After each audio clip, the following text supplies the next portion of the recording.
Saudaraku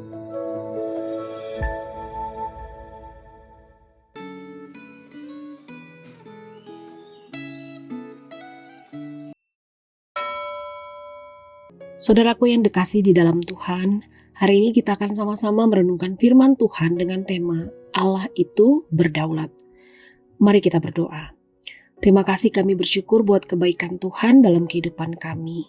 Terima kasih Engkau terus pelihara kami sampai hari ini. Kami juga bersyukur hari ini kami masih boleh mendengar Tuhan berbicara kepada kami. Kiranya renungan firman Tuhan ini menjadi kekuatan bagi kerohanian kami. Terima kasih Tuhan, ini yang menjadi doa kami dalam nama Tuhan Yesus. Amin. Saudara, kita akan merenungkan dari Kisah Para Rasul pasal 12 ayat 1 sampai 23. Tetapi kita hanya akan membaca ayat 6 sampai ayat yang ke-9. Demikian firman Tuhan.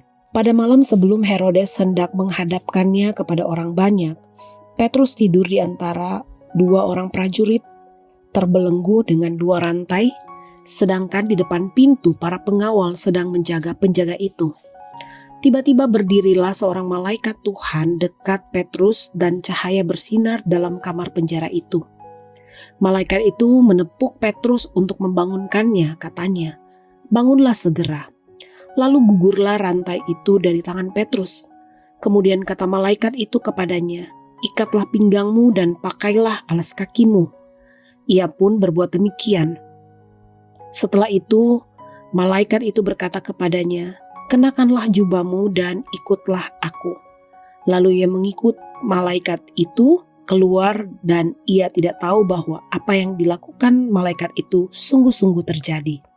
Sangkanya ia melihat suatu penglihatan. Saudara, Allah yang kita sembah adalah Allah yang berdaulat. Artinya, Allah memegang kekuasaan tertinggi untuk membuat keputusan-keputusan dalam hidup kita. Bacaan Alkitab hari ini, Allah membiarkan Rasul Yakobus, saudara dari Rasul Yohanes, dibunuh dengan pedang. Akan tetapi Allah mengutus seorang malaikat Tuhan untuk membebaskan Rasul Petrus. Mengapa perlakuan Allah terhadap kedua rasul itu berbeda? Apakah Rasul Petrus lebih baik atau lebih beriman daripada Rasul Yakobus? Sebenarnya kita tidak mungkin bisa memahami secara persis mengapa perlakuan Allah kepada kedua rasul itu berbeda. Yang bisa kita katakan dengan keyakinan adalah bahwa Allah berdaulat atas kehidupan umatnya, dan kita tidak boleh mempertanyakan keputusannya. Keputusan Allah itu selalu benar dan baik, walaupun kita tidak selalu bisa mengetahui seluruh pertimbangan Allah saat Dia mengambil keputusan. Kematian Rasul Yakobus dan penangkapan Rasul Petrus membuat jemaat di kota Yerusalem semakin terdorong untuk bersatu mendoakan Rasul Petrus dengan tekun. Doa mereka didengar oleh Tuhan dan Tuhan mengabulkan doa mereka. Tuhan mengutus seorang malaikat untuk membebaskan Rasul Petrus.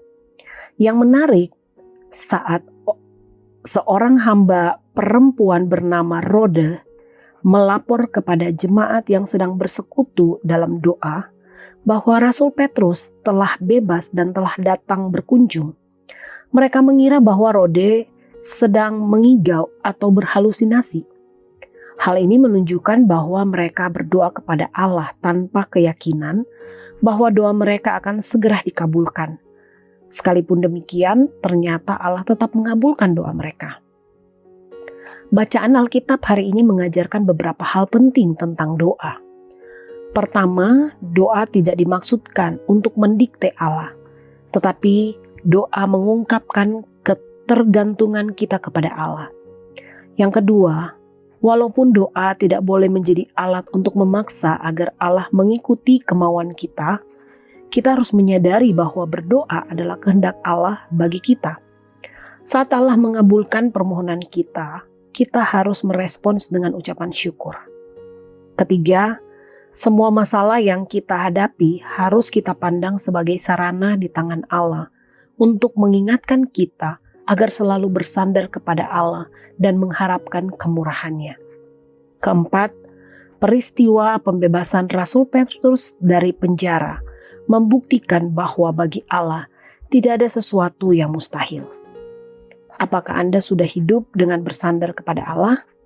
Saat gereja Anda merancang suatu program sebagai respons ketaatan terhadap kehendak Allah, apakah para pemimpin di gereja Anda berani meyakini bahwa Allah sanggup membuat gerejanya melakukan apa yang Allah kehendaki? Mari kita berdoa. Terima kasih Tuhan, kami bersyukur karena kami punya Allah yang berdaulat. Allah yang mengontrol kehidupan kami, Allah yang selalu memelihara kehidupan kami. Bersyukur karena kami boleh memiliki Allah seperti Engkau. Saat ini kami mau menyerahkan diri kami ke dalam pimpinan-Mu. Biarlah kedaulatan-Mu juga yang akan terus tetap memelihara kehidupan kami di waktu-waktu yang akan datang. Sepanjang kehidupan hari ini kami serahkan dalam tangan Tuhan. Di dalam nama Tuhan Yesus kami berdoa. Amin.